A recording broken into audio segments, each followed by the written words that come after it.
ल आज हामीले चाहिँ डकुमेन्टेसन पार्ट हेर्छौँ। सो हिजो हामीले चाहिँ पिएचडीमा कनेक्ट गर्ने हेऱ्यौँ। अब आज चाहिँ हामीले डकुमेन्टेसन चाहिँ कसरी गर्ने र पेज गेट्स कसरी सेटअप गर्ने माइक्रोसफ्ट वर्डमा भनेर हेरिन्छ। सो सबैभन्दा सुरुमा एउटा स्ट्यान्डर्ड वे छ डकुमेन्टेसन फर्मेट गर्नको लागि। यो चाहिँ म तिमीहरूलाई सेयर गरिदिन्छु सबैजनालाई। सो यो डकुमेन्टेसन फर्मेट छ। यो फर्मेट अनुसारले चाहिँ हामीले के गर्नुपर्छ भन्दाखेरि हामी पुरै डकुमेन्टेसन सेटअप गर्नुपर्ने हुन्छ र डकुमेन्टेसन एकदमै धेरै इम्पोर्टेन्ट हुन्छ। हामीले केही काम गर्दाखेरि या हामीले रिपोर्ट राइटिङ लेख्दाखेरि डकुमेन्टेसन एकदमै धेरै इम्पोर्टेन्ट हुन्छ र हामीले यो गाइडलाइन्सलाई चाहिँ फलो गर्नुपर्ने हुन्छ। यसै गरी हामीहरू मैले यहाँनिर एउटा क्वेसन पनि खोलेँ। हामीले क्वेसन खोल्यो र हामीहरू क्वेसनलाई यहाँनिर हेर्ने हो भने डकुमेन्टेसन पार्टबाट हामीलाई डकुमेन्टेसन फ्लो चार्टको 10% मार्क्स चाहिँ हाम्रो कहाँबाट आउँछ त भन्दाखेरि डकुमेन्टेसन पार्टबाट आउँछ। डकुमेन्टेसनमा हामीलाई यहाँनिर के गर्नुपर्ने भनेको छ या डकुमेन्टेसन रिपोर्टमा के गर्नुपर्ने भनेको छ भन्दाखेरि कभर पेज बनाउनुपर्छ, एम अफ द एसेसमेन्ट लेख्नु पर्यो, अब्जेक्टिभ लेख्नु पर्यो, स्क्रिनसट अफ वेब फर्म होइन, जुन हामीले जुन यो वेब फर्म बनाउँछौँ यो वेब फर्म पनि हामीले के गर्नुपर्छ त स्क्रिनसट राख्नुपर्ने हुन्छ। त्यसै गरी हाम्रो JS validation, explanation of PHP backend होइन, एसक्युएल टेबल एन्ड क्युरीहरू के रन गरिन्छ, स्किमाहरू, आउटपुट रिसिपिएन्ट होइन, हामीले अब टेस्टिङ गर्नुपर्ने हुन्छ, विभिन्न टेस्टिङ गर्नुपर्ने हुन्छ। कन्क्लुजन र रिफरेन्सहरू चाहिँ हामीले राख्नुपर्ने हुन्छ र यो डकुमेन्टेसन रिपोर्ट राख्नुको लागि चाहिँ एउटा यहाँनिर एउटा स्ट्यान्डर्ड फर्मेट मिलाएर राखिदिएको छु। जस्तै हाम्रो के हुनु पर्यो भन्दाखेरि फन्ट चाहिँ एरियल नत्र टाइम्स न्यू रोमनमा राख्नुपर्छ। फन्ट साइज हामीहरूको 12 हुन्छ प्याराग्राफको लागि। हेडिङ 1 को लागि फन्ट साइज 14 भयो। हेडिङ 2 को लागि फन्ट साइज 13, कलर ब्ल्याकमा हुनु पर्यो। एलाइनमेन्ट जस्टिफाई हुनु पर्यो। लाइन स्पेसिङ 1.5 हुनु पर्यो भने रिफरेन्स चाहिँ हार्डवर्कको एन्टिलामा राख्नु पर्यो। अब हामीले नयाँ डकुमेन्टेसन कसरी सेटअप गर्ने त त्यसको लागि सबैभन्दा सुरुमा म यहाँनिर डकुमेन्टेसनको लागि नयाँ पेज खोल्छु। सो हामीले यहाँ माथिपट्टि हेर्छौँ भने यहाँनिर हाम्रो नर्मल हेडिङ 1, हेडिङ 2 होइन, त्यसै गरी हेडिङ 3, हेडिङ 4 भनेको छ। सो सबैभन्दा सुरुमा मलाई के भनेको छ फन्ट साइज 12, मतलब यो प्याराग्राफको चाहिँ के हुनु पर्यो त फन्ट साइज 12 हुनु पर्यो। सो प्याराग्राफको फन्ट साइज 12 पाउनुको लागि म यहाँ के गर्छु त भन्दाखेरि नर्मलमा राइट क्लिक थिचेर मोडिफाईमा जान्छु र मोडिफाईमा गएपछि टाइम्स न्यू रोमन है, त्यसै गरी साइज 12, जस्टिफाई भनेको यो तिनटामा र 1.5 स्पेसिङ भनेको यो बिचमा राखेर यो कलर ब्ल्याकमा राखेर मैले new document base on this template गर्यो भने अब म जति पनि लेख्छु मेरो सबै के हुन्छ त नर्मलमा यो अहिले जुन बनाएको फर्मेटमा आएर बस्ने भयो। यसै गरी मेरो हेडिङ 1 लाई चाहिँ म के गर्छु भन्दाखेरि टाइम्स न्यू रोमनमै राख्छु। त्यस पछाडि हामीले बोल्ड पारिदिन्छु।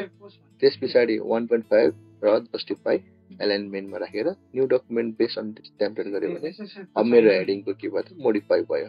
र हेडिङ 2 लाई पनि म यसै गरी मोडिफाई गर्छु। 13 बोल्ड 1.5 र जस्टिफाई कन्टेन्ट गरेर new document base on this template गरेपछि के हुन्छ त हेडिङ 2 पनि सेटअप हुन्छ। र हेडिङ 2, हेडिङ 1 हरू चाहिँ किन इम्पोर्टेन्ट छ भन्दाखेरि जस्तै मानौँ मैले इन्ट्रोडक्सन भनेर लेखेँ अरे, इन्ट्रोडक्सन भनेर लेखेँ, यो मेरो केमा छ त नर्मलमा छ है। अब पछि गएर मलाई टेबल अफ कन्टेन्टहरू बनाउनु पर्दाखेरि मैले अब इन्ट्रोडक्सन होइन अनि यसो गरेर पेज नम्बर लेख्दै जानु त अब त्यो त अलिकति गाह्रो हुन्छ नि त यो कुराहरू गर्नुको लागि। यस्तो कुराहरूबाट चाहिँ हामीले नगर्नु नपरोस् भनेर चाहिँ हामीलाई माइक्रोसफ्ट वर्डको फिचर छ जुन हेडिङ भन्ने छ। जस्तो मैले हेडिङ 1 मा राख्दै इन्ट्रोडक्सनलाई हेडिङ 1 पछाडि tools use in assignment assignment बनाउनुको लागि के टुल्स युज भयो त भनेर हामीले लेख्यौँ। अनि यो चाहिँ के हो त भन्दाखेरि हेडिङ 2 हो भने हेडिङ 2 मा मैले यसरी लगेर राखिदिएँ। ल यसरी हेडिङ 2 मा लगेर मैले सेकेन्ड पेजमा लगेर राखिदिन्छु। र मलाई फर्स्ट पेजमा के चाहियो भन्दाखेरि मैले इन्सर्ट गरेर ब्ल्याङ्क पेज गर्दै ओके। अब यसको मलाई टेबल अफ कन्टेन्ट चाहियो। टेबल अफ कन्टेन्टको लागि यहाँ माथि रिफरेन्समा गएर टेबल अफ कन्टेन्ट छ, डिफ्रेन्ट टाइप्सको यहाँनिर टेबलहरू छ।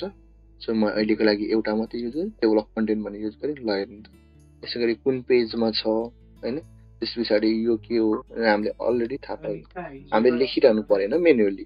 जस्तै मानौँ मेरो अब इन्ट्रोडक्सन चाहिँ केही कारणले इन्ट्रोडक्सन लेख्दै गर्दाखेरि ल इन्ट्रोडक्सन मैले लेखेँ होइन, अब tools use in this assignment भनेर चाहिँ मेरो सेकेन्ड पेजमा आयो भने अब मेरो यहाँ स्टिल फेरि के लेखिरहेको छ त भन्दाखेरि के देखाइरहेको छ भन्दाखेरि पेज 2 नै भनेर देखाइरहेको छ नि त होइन। अब पेज 2 नै भनेर देखाएपछि त तर मेरो यो केमा छ त पेज 3 मा आइसकिसक्यो होइन। यसलाई हेर्ने हो भने पेज 3 मा आइसक्यो। त्यसको लागि यहाँ टेबलमा क्लिक गरिसकेपछि अपडेट टेबल भन्ने हुन्छ र अपडेट इन्टायर टेबल गऱ्यौँ भने अब हाम्रो पेज नम्बर 3 मा आयो। सो यसरी चाहिँ हामीले हेडिङ 1 हेडिङ 2 जस्तै टुल्सहरू युज गरेर चाहिँ के गर्न सकिन्छ भन्दाखेरि टेबल अफ कन्टेन्टहरू बनाउन सकिन्छ। यो चाहिँ के भयो त डाइनामिक एउटा वेजहरू भयो। ल हामी यही अनुसारले हामीलाई जुन अनुसारले क्वेसनले भनेको छ त्यो अनुसारले बनाऊ। हामीले यो अनुसारले के गर्यौँ त भन्दाखेरि डकुमेन्ट फर्मेटहरू बनाएर राखियो। यसै गरी हामी क्वेसनमा हेरौँ। यहाँनिर क्वेसनमा हामीलाई के भनेको छ, कभर पेज चाहियो भनेको छ। एम अफ द एसेसमेन्ट है, एसेसमेन्टको एम भनेको छ भनेपछि मेरो के हुनु पर्यो भन्दाखेरि सुरुको कभर पेजको लागि छोडिदिएँ, सेकेन्डको लागि टेबल अफ कन्टेन्टको लागि छोडिदिएँ। यसै गरी मेरो के छ त एम अफ द एसेसमेन्ट मैले यहाँनिर के गरेँ त भन्दाखेरि मैले यहाँनिर के बनाएँ त टपिक बनाएँ। यो के हो त हेडिङ 1 हो है। सो मैले होममा जान्छु। मेरो होमभित्र म हेडिङ 1 लाई बनाइदिन्छु। यसै गरी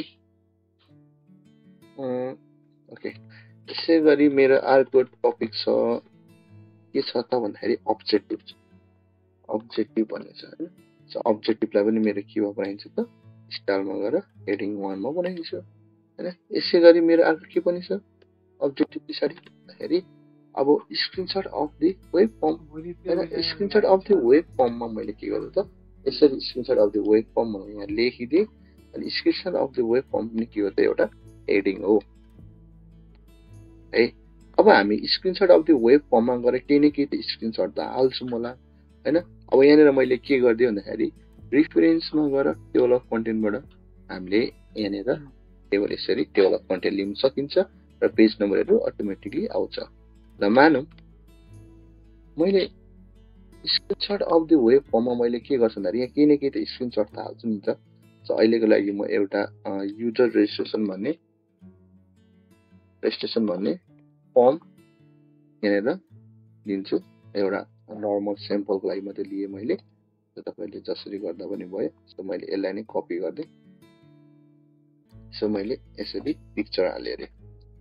अब मैले यो पिक्चरलाई के गर्नुपर्ने हुन्छ भन्दाखेरि क्याप्सन लेखेर यहाँनिर टेबल अफ फिगर भनेर अर्को नयाँ बनाउनु पर्यो। सरी टेबल अफ कन्टेन्ट कुन चाहिँ पेज नम्बरमा छ भने जस्तै कुन चाहिँ फिगर चाहिँ त्यसको नाम के हो र त्यसको कुन चाहिँ पेज नम्बरमा छ भनेर थाहा पाउनु पनि पर्यो है।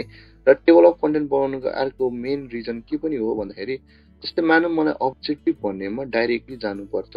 सो स्टुडेन्टले तिमीहरूले के अब्जेक्टिभमा लेखेको छ भने हेर्नु मन लाग्यो भने सो मैले अब्जेक्टिभमा यसो कन्ट्रोल थिचेर अब्जेक्टिभमा क्लिक गऱ्यो भने मेरो अब्जेक्टिभमा यसरी जान्छ कि। सो यो पनि के भयो भन्दाखेरि एक किसिमको लिङ्क पनि गरेर राखियो होइन।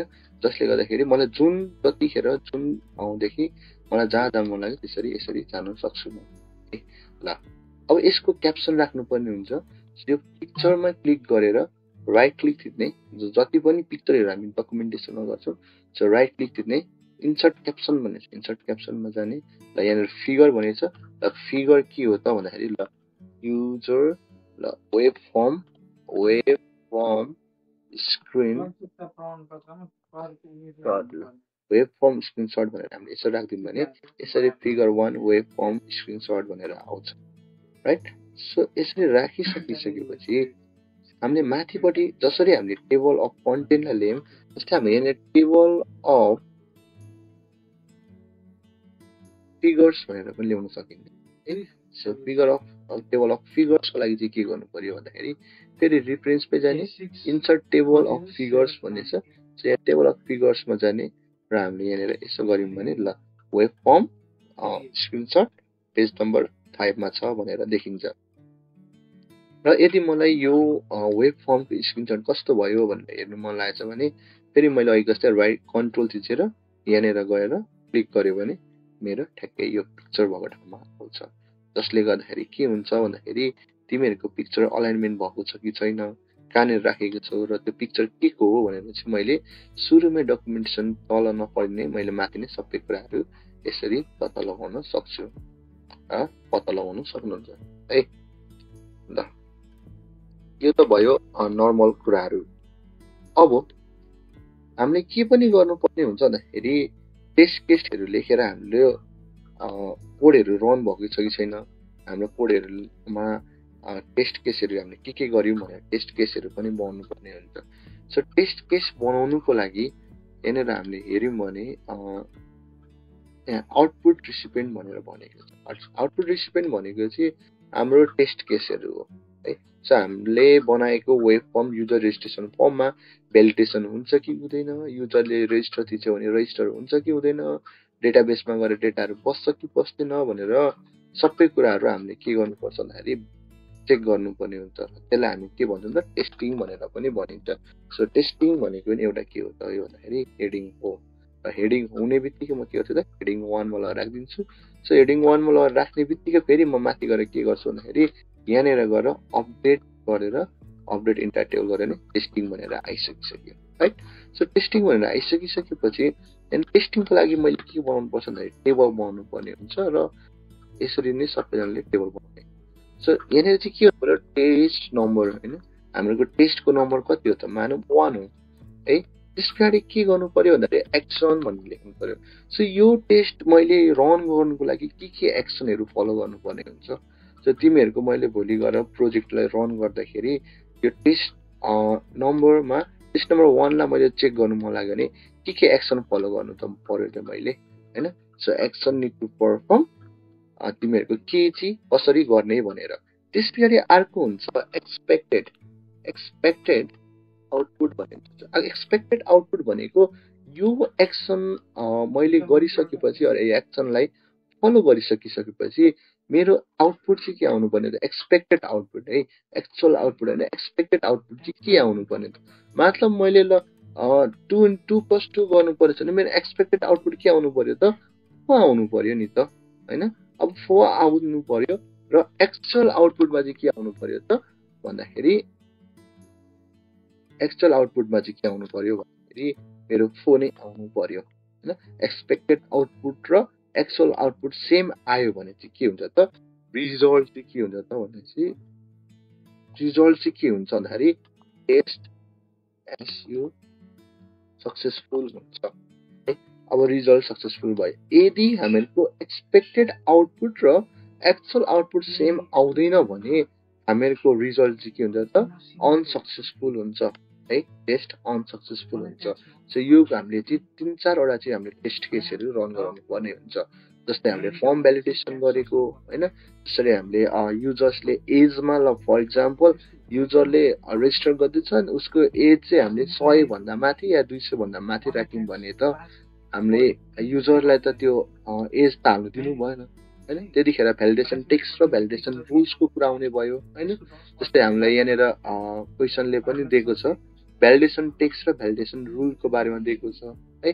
सो भ्यालिडेसन रुल भनेको हाल्नु नदिने भयो भने भ्यालिडेसन टेक्स्ट भनेको यदि हाल्छ भने एउटा स्विट मेसेज होइन, जस्तै एज सी इनभ्यालिड भयो भ्यालिड एज हाल, यस्तो किसिमको हामीले मेसेजहरू हामीले के गर्नुपर्छ त दिनुपर्छ र त्यो कुराहरूलाई चाहिँ हामीले टेस्ट गर्नुपर्ने हुन्छ।